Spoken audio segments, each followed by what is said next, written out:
भाई आप एक आइलैंड पे गए थे, यहाँ कमोडो ड्रैगन्स थी और आप उनके बीच में खड़े थे भाई, और हमारी तो वीडियो देख के ही फट गई, और हमने शायद कमेंट भी करा था कि भाई यहाँ के बारे में जानना है यार, हमें थोड़ा बताओ भाई वो कौन सा आइलैंड है, और वहाँ डर नहीं लगता भाई, वो तो खा जाती है इंसान को। भाई कोमोडो ड्रैगन्स दुनिया के सबसे खतरनाक प्रेडेटर्स में है, ये तो लोगों को पता है, बट काफ़ी लोगों को एक गलतफहमी है कि जैसे उस वीडियो में बोला कि तो इंडिया में भी हैं। वो लिजार्ड की कैटेगरी है, उसकी काफ़ी सारी स्पीशीज़ हैं, उसमें से सबसे ऊपर सबसे बड़ा सबसे खतरनाक कोमोडो ड्रैगन है। तो वो चिपकली कोमोडो ड्रैगन नहीं होती। तो उसका क्या है कि मेरा इंटरेस्ट था उसमें, मैंने बहुत साल पहले एक डॉक्यूमेंट्री देखी थी BBC वगैरह की, यार ऐसे रहते हैं और लास्ट ड्रैगन्स हैं। तो अगर कहते हैं कि ड्रैगन्स दुनिया में अगर कहीं हैं तो वो कोमोडो ड्रैगन्स हैं, जिसको आप थोड़ा बहुत फील ले सकते हो, क्योंकि हैं भी इतने ही पुराने, बहुत पुराने। अब शायद मुझे एग्जैक्ट डेट याद नहीं है, वीडियो मैंने बताया हज़ारों साल पुराने हैं वो धरती पे। तो अब उसको जाने के लिए ना क्या है कि देखो, आप जब as a content creator video बना रहे होते हो ना, तो आप चीज़ नापते हो कि ये कितना व्यूअरशिप आएगी या जो आएगी, बट मेरा इंटरेस्ट था तो मुझे पता था कि यार उतना आना नहीं है, बट आपका लगने वाला ज़्यादा है मनी वाइज ठीक है, बट मुझे देखना था। और मैं काफ़ी टाइम से प्लान कर रहा था, तो मैं गया इंडोनेशिया। तो पहले मैं जकार्ता गया था, जकार्ता से फिर मैं बाली गया, बाली से हमने एक फ़्लाइट ली लबुआन बाजू के लिए।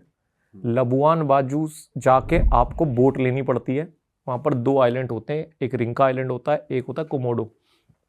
कोमोडो में थोड़ा सा टूरिस्टिक होता है, वहाँ पर मतलब एक पूरा ट्रेल है, उस पर वो ले जाएंगे और वहाँ दिखाएंगे। रिंका आइलैंड थोड़ा सा रो है, तो मैंने रिंका आइलैंड चूज़ करा, बिल्कुल ही बीच में ले जाएंगे, वहाँ पर ऐसा ले जाएंगे। और वो प्रिजर्व है, हम सोचा था ड्रोन वगैरह उड़ा के और पास से दिखाएंगे, मैं तो सोचा था थोड़ा सा पास से मुझे टच वच करा देना। तो कह रहे नहीं भाई ऐसा नहीं करा सकते।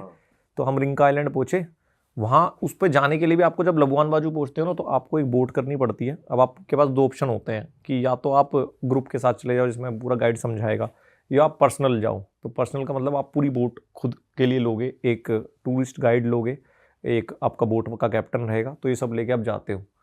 तो वहाँ पर जब भाई आप उस पार्क में घुसते हो ना, तो समझाते हैं पूरा कि भाई आपको ऐसे ऐसे करना है, ये भागना है तो कैसे करोगे, और हमारा बंदा रहेगा। तो वहाँ पर रेंजर्स होते हैं जो इनको संभालने के लिए प्रॉपर वो रहते हैं।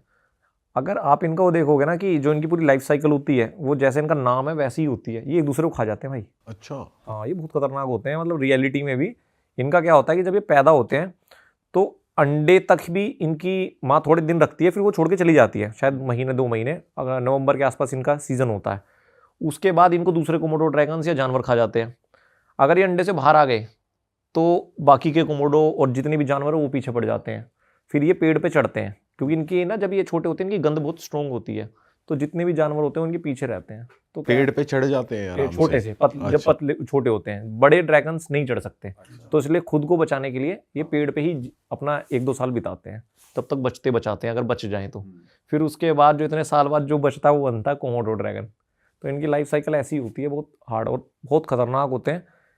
इनके काटने से होता क्या है कि 2 तरीके से मारते हैं ये किसी को भी, अपने शिकार को। एक बार काट लेंगे तो जो खून को जमने की जो प्रक्रिया होती है वो बंद हो जाती है। इनके लार में ऐसा वायरस होता है, तो वो खून लगातार बहता रहता है, और जहाँ काटता है वहाँ पर इतने सारे करोड़ों बिलियन इन्फेक्शन हो जाते हैं कि वो सड़ जाता है। तो ये 2 मार मारता है अपने उनको।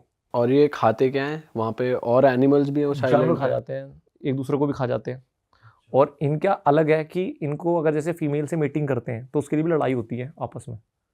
ये फीमेल से लड़ाई करते हैं और जब फीमेल हारती है तब मीटिंग होती है। अरे भाई साहब, भाई ये आप तो उनके इतने पास खड़े हुए थे, तो कौन सी कंडीशन में वो अटैक करते हैं, आपको वो सब समझाया उन्होंने कि अगर ऐसा कुछ हो जाता तो अटैक कर देंगे या कुछ? वो बोलते हैं कि अगर देखो ज़्यादा उनको खतरा महसूस होगा तो अटैक करेंगे। और खतरे की कंडीशंस क्या हैं? खतरे की कंडीशन है, आप ज़्यादा टच कर रहे हो और आंखों से आंखें एकदम उनकी तरफ थोड़ा सा नहीं देखते हैं उनको जरा। और वो जो है ना भाई, वो लगते आलसी से हैं, बट जब वो उठ के भागते हैं ना तो बहुत तेज़ी से भागते हैं। इनका क्या होता है कि बॉडी में ना बहुत ज़्यादा हीट होती है, क्योंकि बहुत मोटी चमड़ी होती है ना, तो इस वजह से ये आलस में पड़े रहते हैं अपनी बॉडी का टेम्परेचर मेंटेन करने के लिए। बट अगर इनको भागना पड़े तो ये 30 की स्पीड तक भाग सकते हैं। और इनके जो क्लोज होते हैं ना वो इतने हैवी होते हैं, अगर आपको ऐसे मार देंगे तो शायद 2 टुकड़ों में कर देंगे, और पूरी हड्डी अलग कर देंगे। इतने बड़े बड़े होते हैं इनके। इस तरीके का जानवर बहुत खतरनाक है। बट जिस आइलैंड पे रहते हैं भाई वो बहुत जन्नत है, मतलब चीज़ें मैच नहीं होती यहाँ पे ये रहते हैं। अच्छा जी। वो मैं एक उस व्लॉग में देखना, मैं ऊपर गया हूँ तो उसने दिखाया एक व्यू, भाई समुद्र दिख रहा है, एकदम से टापू दिख रहे हैं, और वहाँ पर एक हट बनी हुई है, और उस हट के नीचे कोमोडो बैठा हुआ है। मैंने कहा यार ये क्या है, आराम से चिल कर रहा है, पड़े रहते हैं पूरे दिन। हाँ, बट जो छोटे वाले होते हैं ना, लोग सोचते हैं कि बड़े से डरना है, डरना छोटे वाले से है, क्योंकि उसकी स्पीड और ज़्यादा तेज़ होती है। हाँ, और उसको गर्मी क्योंकि कम लगती है, तो वो ज़्यादा अटैक करते हैं। पहले ह्यूमंस पे हुआ है, अब काफ़ी टाइम से रेंजर्स वगैरह रहते हैं, तो अब अटैक नहीं हुआ। अच्छा भाई, ऐसे ही आइलैंड पे बोट क्रॉस करते हुए आपका एक लाइफ थ्रेटनिंग एक्सपीरियंस रहा था कुछ इंडोनेशिया में ही, वो भी बताओ यार ऑडियंस को। भाई वो एक ऐसा एक्सपीरियंस है, वो कभी मेरा वीडियो पे नहीं आ पाया। आज भी वो वीडियो मेरे पास पड़ी हुई है कि शायद दोबारा उस आइलैंड में जाऊंगा तो उसको आधा पार्ट करूंगा, है ना।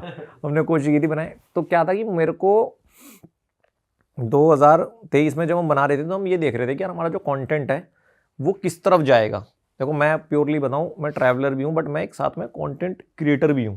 मैं तो ये नहीं बोल सकता कि मैं पूरा एक लव वो है। तो मैं सोचता हूँ कि यार ऑडियंस जो देखे उसको वैल्यू मिले। तो उस टाइम हम ये देख रहे थे यार किस तरह का कंटेंट लोग पसंद करेंगे। तो हमने एक टॉपिक डिसाइड किया था कि 24 घंटे एक सुनसान आइलैंड पे, बट वो सुनसान आइलैंड वाकई में सुनसान होना चाहिए। ऐसे नहीं किसी भी आइलैंड में चले गए झोड़ वोड़ में और आइलैंड बता दिया। तो वो हम ढूंढ रहे थे, यहाँ पर हमें मिला नहीं। तो मैं इंडोनेशिया में था, वो जो ताना तोराजा गाँव है जिसमें डेड बॉडीज़ रखते हैं, उस पर उसकी वीडियोज़ बनाने जा रहा था। तो हम मकासार में रुकते हैं, मकासार से रात को बस जाती है ताना तोराजा के लिए। तो रात में जब रुके हुए थे तो मेरी क्या आदत है, मैं गूगल मैप पे चीज़ें देखते रहता हूँ, आसपास कुछ यूनिक मार्केट मिल जाए, कुछ भी मिल जाए। तो वहाँ पर मुझे शहर से थोड़ा दूर आइलैंड दिख रहे थे, वो छोटे छोटे समुद्र के ऊपर। तो रैंडमली आपने सेलेक्ट कर लिया? हाँ, मतलब मैं बस शहर देख रहा था, फिर मैंने देखा ऐसे छोटे छोटे से आइलैंड है, क्योंकि इंडोनेशिया में टोटल 17,000 आइलैंड है। इंडोनेशिया पूरा आइलैंड की वो है। तो मुझे लगा यार ये तो ठीक है, मकासार भी है, ऐसा टूरिस्टिक प्लेस भी नहीं है, तो यहाँ पर जाके बनाएंगे तो सही रहेगा। अब मैंने जैसे एक आइलैंड चूज़ किया, गूगल मैप पे देखा, उसकी छोटी सी वो आ रही थी फोटो, एक की टावर लगा हुआ है उस पर। यार ये परफेक्ट स्पॉट है, बट अब इस पर जाए कैसे जाए। तो मैंने पता किया कि यहाँ पे एक जेटी है, उस पर जाते हैं, उससे बात करते हैं। तो मुझे लगा था बहुत आसान होगा यार, बोलेंगे ले जाएगा।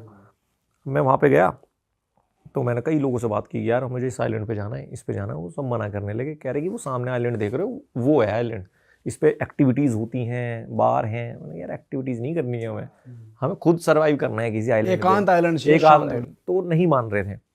तो हम एक जगह ना रिक्शे से कहीं जा रहे थे, तो उस रिक्शे वाले ने मेरे से बोला कि आप कल क्या कर रहे हो। मैंने कुछ नहीं, जरा मेरे पास बोट भी है। तो मैंने बोला बोट है तो एक काम कर, मुझे इस आइलैंड पे जाना है। तो वो वाली बात है ना, जो तलाश रहा होता है वो ज़्यादा करेगा, जिसके पेट भरे हुए वो तो नहीं करेगा। तो कह रहा कहाँ जाना है, मैंने उसको बताया ये आइलैंड पे जाना है और हम ऐसी ऐसी वीडियो बनाना चाहते हैं। तो उसने मुझसे बोला कि भाई देखो मैं ले तो जाऊँगा, एक तो तुम्हें पुलिस को नहीं बताना, अगर पुलिस को पता चलेगा तो मैं फंसूंगा, क्योंकि यहाँ पर नहीं जा सकते हैं। दूसरी बात कि अगर मैं बोलूँ चलना है तो चलोगे, अगर निकलना है वहाँ से वापस, ज़्यादा चूचा नहीं अपनी, ज़्यादा ये नहीं कि कभी तुम वहाँ जाके फंसा दो और मतलब फंस गए हमें, तो मेरे लिए दिक्कत हो जाएगी। तो मैंने बोला ठीक है यार, कंडीशन देख लेते हैं, जाके बनाना तो शुरू करते हैं, सुबह निकलते हैं। सुबह तो हमारा प्लान था कि 7-8 बजे तक निकल जाएंगे हम निकल गए। और वाकई में भाई वो मैप पे दिख रहा था, बट मैप से ऐसा लग रहा था कि पास है, बट वो बहुत दूर था। और बोट थी वो मच्छी बोट नहीं होती, बहुत पतली सी एकदम से, ज़्यादा उसके लिए बनी नहीं थी। ठीक है भाई, हम पहुंच गए। जाने में हमें कोई दिक्कत नहीं हुई, 1-1.5 घंटा था। 1.5 घंटा तो आप समझ सकते हो। और वो बहुत 2 इंजन वाली बोट नहीं होती, स्पीड बोट जो होती है, मच्छी बोट तो बहुत तेज भागती हैं, तो काफ़ी अच्छा खासा दूर था वो। पर जाते हुए तो हमें मज़ा आ रहा था, एकदम समुद्र बढ़िया, व्यू वगैरह बढ़िया, मस्त चूज़ किया हमने एकदम स्पॉट। हम उस आइलैंड में पहुँचते तो वहाँ पर एक टावर थी। तो टावर उन्होंने कभी वॉच के लिए बनाई थी, बट उन्होंने कोशिश की थी यहाँ पर एक फैमिली को भी रख दें। बट दिक्कत वहाँ पर ये हुई कि जब तूफान वगैरह आता है, पानी बढ़ता है, तो वो आइलैंड ढक जाता है। तो इसलिए वहाँ पर सेटलमेंट पॉसिबल नहीं हो पाई, क्योंकि ज़्यादा ऊपर नहीं है वो समुंदर से। ठीक है भाई, हमने सोचा समझा, और हमारे पास ज़्यादा परफेक्ट स्क्रिप्ट भी नहीं थी, क्योंकि हमें पता नहीं था ये आइलैंड हमें यहाँ मिल जाएगा। भाई हमें तो ये था कि रो बिताते हैं, तो हम कुछ थोड़ा बहुत सामान लेके थे वहाँ पे कि ये सामान होगा, इससे खाएंगे, सर्वाइव करेंगे, और थोड़ा बहुत हट वगैरह बनाएंगे, ऐसा कुछ प्लानिंग था। तो हम पूरा दिन शूट कर रहे थे। तकरीबन 9-10 बजे पहुँचे होंगे हम, और ये होगी 4-5 बजे की बात। एक मछुआरा आया वहाँ पर, उसने अपनी बोट लगा दी। तो हमने कहा यार ये तो मतलब हम शूट कर रहे थे कि हम अकेले हैं, ये भी आ गया। वो आया था क्योंकि समुद्र काफ़ी हलचल हो रही थी, तो वो मच्छी पकड़ने आया होगा, तो उसने वहाँ पे बोट लगा ली अपनी। अब इतने में आधा घंटा और हुआ होगा, हमारा जो बोट वाला था वो भाई भाग के आया मेरी तरफ और कहता कि निकलो चलो। मैंने बोला यार अभी तुम वीडियो बना रहे हैं। तो उसने वही बोला कि मैंने तुमसे बोला था जब बोलूँगा चलना है तो चलना पड़ेगा, क्योंकि अब तूफान आ रहा है और हमारा बहुत दूर है, हम फंस जाएंगे। और अगर हमें यहाँ से निकालना पड़ा किसी को तो मेरी खबर चली जाएगी कि मैं यहाँ पे टूरिस्टों को लेके आया हूँ। अब हमने भी समझा, हम चल दिए। तो जब मैं जा रहा था तो जो मछुआरा आया था ना, उसने आके मुझे पकड़ लिया बाजू से और अपनी भाषा में कुछ बोल रहा था, इंडोनेशियन में, ये वो। तो उसके इशारों से समझ में आ गया, वो बोल रहा था कि भाई अभी तूफान आ रखा है, अभी मत जा तू। तो अब मैं अपने कैप्टन की तरफ देखूं, हम उसे कैप्टन बोल रहे थे, जो हमारा वो था मछुआरा। तो कैप्टन तो कहता नहीं नहीं छोड़ो, तो अपनी भाषा में उसको बोलने लगा। हम जा रहे थे तो बुढ़े से थे वो अंकल जो थे मछुआरे, वो अपनी भाषा में बोले ही बोले जा रहा था भाई, पीछे से जैसे बोलते हैं ये मत जाओ ऐसे करके। अब मैंने उसको बोला कि भाई देख ले क्या करना है। कह रहा नहीं नहीं तुम चलो। भाई हम बोट पे चढ़ने वाले थे, बोट चढ़ने से पहले ना उसके जो वो होता है जो रस्सी सी बांध के रखते हैं वो छूट गई। अब वो तैर के भाग के उसने तो बोट कंट्रोल कर ली, क्योंकि तो मछुआरे हो तो उनको तो समुद्र कुछ लगता ही नहीं भाई। और हमसे कह रहा कूदो कूदो कूदो, और हमारे पास भाई कैमरे भी फ़ोन भी, और मतलब हम उस मेंटली उसके लिए प्रिपेयर नहीं थे कि समुद्र में कूदना पड़ेगा और लहरें ऐसी। समहाउ हम चढ़ गए। और दिक्कत ये हुई थी, इस ट्रिप पे जाने से पहले मेरा एक दिन पहले हाथ टूटा था, ये वाली उंगली टूट के अंदर घुस गई थी इसका नकल बॉक्सिंग क्लास में। और या तो मेरे पास दो ही ऑप्शन थे, या तो मैं ट्रिप छोड़ दूँ, तो मैंने कहा प्लास्टर वास्टर लगाओ चलते हैं भाई। तो आज शायद लोगों को पता भी नहीं होगा, हज़ारों लाखों मैसेज इसी बात कहते कि भाई तेरा हाथ क्या हुआ, किसने पीट दिया, कभी इंडोनेशिया में तो नहीं पिटा। तो ये था कि भाई मेरी बॉक्सिंग क्लास में हाथ टूटा था, और एक दिन पहले था, फ्लाइट वगैरह हो गई थी, और वो था कि सनक हमने कर ली थी कि कंटेंट बनाना है या ऐसे ट्रैवल करना है, तो वो ड्रॉप नहीं किया मैंने, चलते हैं। तो अब दिक्कत ये है कि ऐसी सिनेरियो में तो आपको दोनों हाथों की जरूरत पड़ेगी। कि भाई बोट भी पड़ेगी भाई, जब इतनी लहरें आ रही हैं, तूफान आ रहा है। और 2 दिन पहले टूटा है, तो इतना भी नहीं कि प्लास्टर को भी टाइम हो गया है। तो मैंने कहा भाई ठीक है देखते हैं। मैं आगे बैठा था, मेरे साथ में एक दोस्त बैठी थी, हम दोनों बैठे हैं। हमने भाई वो जिस पे ऐसा ना फट्टे से लगे होते हैं, 2 बंदे थे हम जो शूट कर रहे थे, और एक वो अपना कैप्टन साहब। तो कैप्टन साहब तो इंजन के ऊपर बैठ गए भाई, इंजन दबा रहे हैं। और वो बोट क्या होती है भाई, बहुत छोटी बोट है। शिप में भी क्या होता है कि रफ सी होता है ना, तो आपको लहरों के ऊपर चलानी है बोट, अगर कभी बचना है। कभी लहरें साइड में नहीं रखनी, ताकि वही चांस है आपका इकलौता, क्योंकि लहरों को ऊपर जाओगे तो बच जाओगे। लहरें अगर एक भी साइड में आई तो गए आप। तो भाई वो फुल स्पीड पे भगा रहा है। अब होता क्या है, बड़ी बोट को तो पता नहीं चलता, जो छोटी बोट है मच्छी बोट, वो तो कूदती है ना, लहरें थोड़ थोड़ थोड़ भाई, वो जैसे जैसे गिरे पानी हमारे ऊपर। अरे वाह, आपने ये वीडियो यहाँ तक देख ली भाई, तुमने हमारी मेहनत सफल कर दिया। तुम ही लोग हो असली रियल हिट। और अगर आपको बहुत मजा आ रहा है ऐसी क्लिप्स में, ऐसी वीडियोस में, तो फटाफट जाइए प्लेलिस्ट पे बिंज वॉच कीजिए, सारी वीडियोस देख डालो और मौज काटो। That is it. हम मिलेंगे नए पॉडकास्ट में, नए क्लिप में। Till then bye bye, see you, take care, do subscribe.